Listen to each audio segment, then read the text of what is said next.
They only play together with each other. I'm telling you, they are harder on each other. I got to get them to stop. Would you stop yelling at your brother? I mean, these two are like, they've been in one room for too long. But they love each other. They're there for each other. You can see the affection. Yet they're on each other. They like to be with other players, so they're not always together. You'll say, well, where's the other one? Oh, he's over there with those two. It's the impression you have of them. I'm telling you, two of the nicest, most well-mannered. They had to deal with that body language at the start of the year. They didn't even know what it was doing to them. Made them look like, oh, they're not good kids. They're great kids. Not once have they ever looked at me wrong, ever came back with anything, and I've been on them hard now. I mean, I didn't settle for what they wanted. We had to get them to work harder. But I'm telling you, I'm so pleased for them because everybody was piling on them like it was something they did. And Andrew, I did him a disservice this year for most of the year. And like you said, at the end of the year, I said, make me look good because the way I was doing this was a disservice to you. And as he got better, you saw everybody on our team get better. All the way to the left side. Tom Kinsler, Denver Post. John, judging from your film study, what is Frank Kaminsky? What kind of challenges does he pose? And does he compare to any player you've ever coached against? Well, first of all, I had to stand there. I wanted to make sure he was really 7 foot tall. Can I tell you, he's 7 foot tall. And he's a better ball handler than you think. He bounces it better than you think. Obviously, he's their best three-point shooter. He's playing with a swagger right now, like none of you can guard me. And so that's a challenge in itself.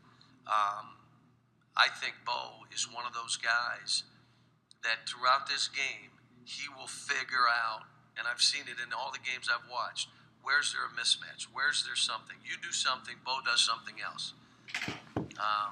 It's like Bo knows. But so we got to be on top of what we're doing because he will put people in positions to hurt you. And if he does, he's going right back at it until you do something. And then he's coming out another way. But it's going to be a big challenge. If I could tell you Willie were playing, I'd feel a little more comfortable because he's a 7-footer that can guard inside, outside, and all that. We don't have that guy if he doesn't play. On the left side again. Nancy Armour, USA Today Sports. Cal, you mentioned paying for the disability insurance, the loss of position in the draft. There's also obviously the issue of the difference between a scholarship and the total cost of an education.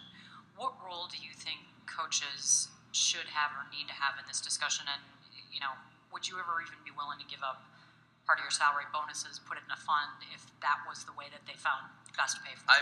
I won't go into depth of the last thing, but I've talked to the NCAA myself about that issue you just talked about.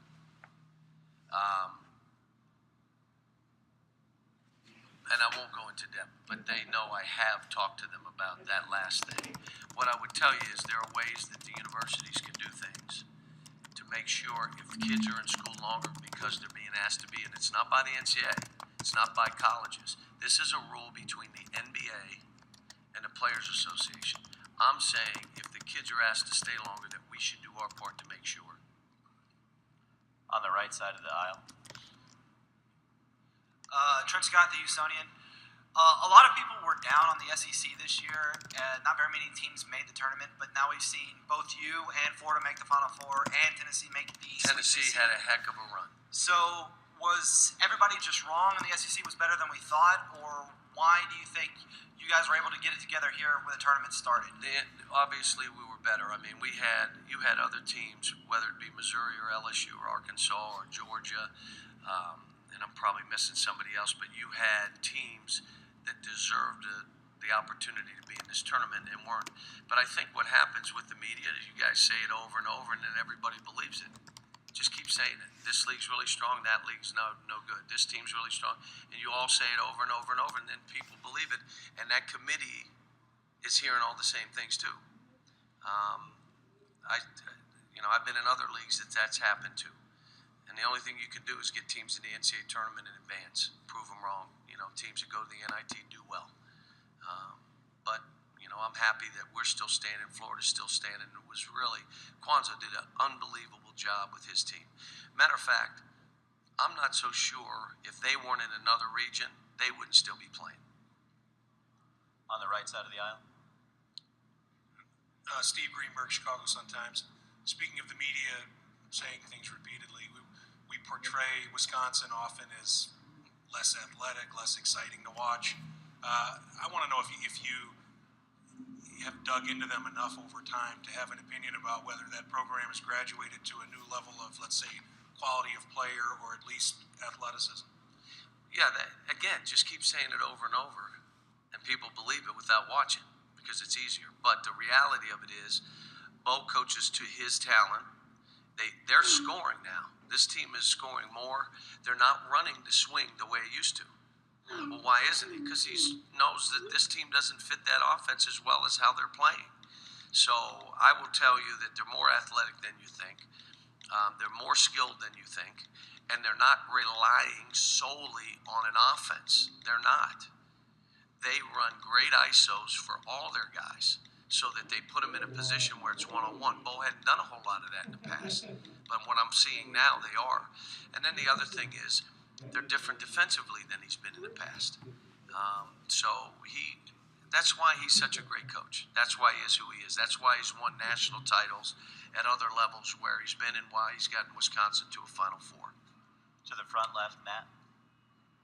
Matt Jones, Kentucky Sports Radio. When you had the losses to Alabama and South Carolina, after that, you had a number of media critics sort of say, well, it's proof positive, one and done, or succeeding and proceeding doesn't work.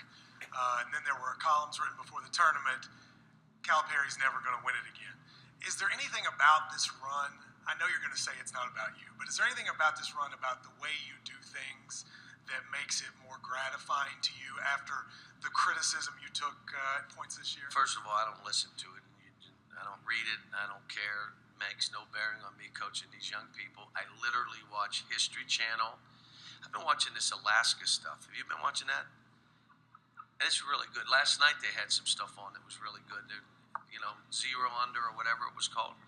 But I don't listen to it. I could care less. I'm not 35. I'm 45 now.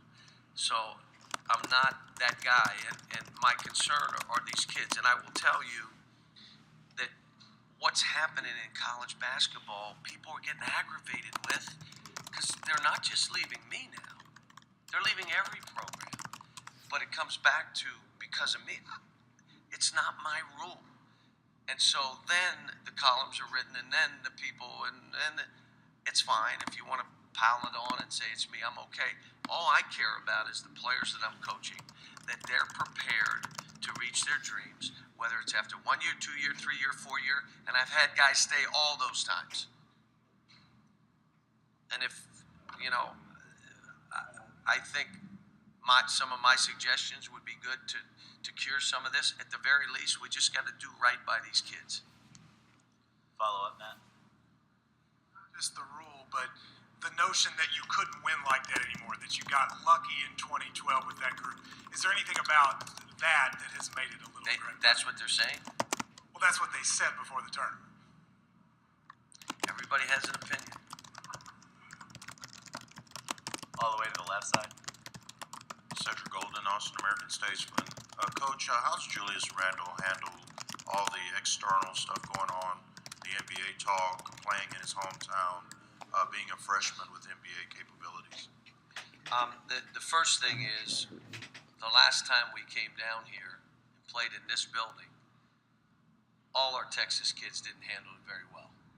And so we talked about it. We gave them Wednesday, go out.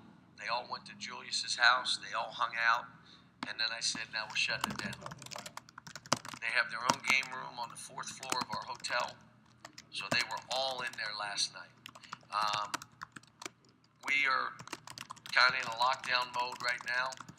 Julius never has ever talked to me about NBA or anything about it. It's never come up.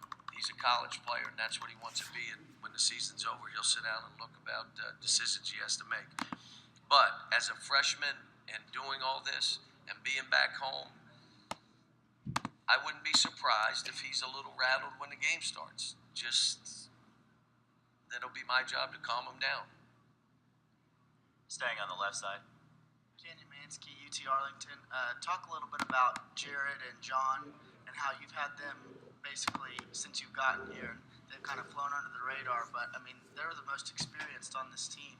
How have they kind of helped your younger guys know what this is like?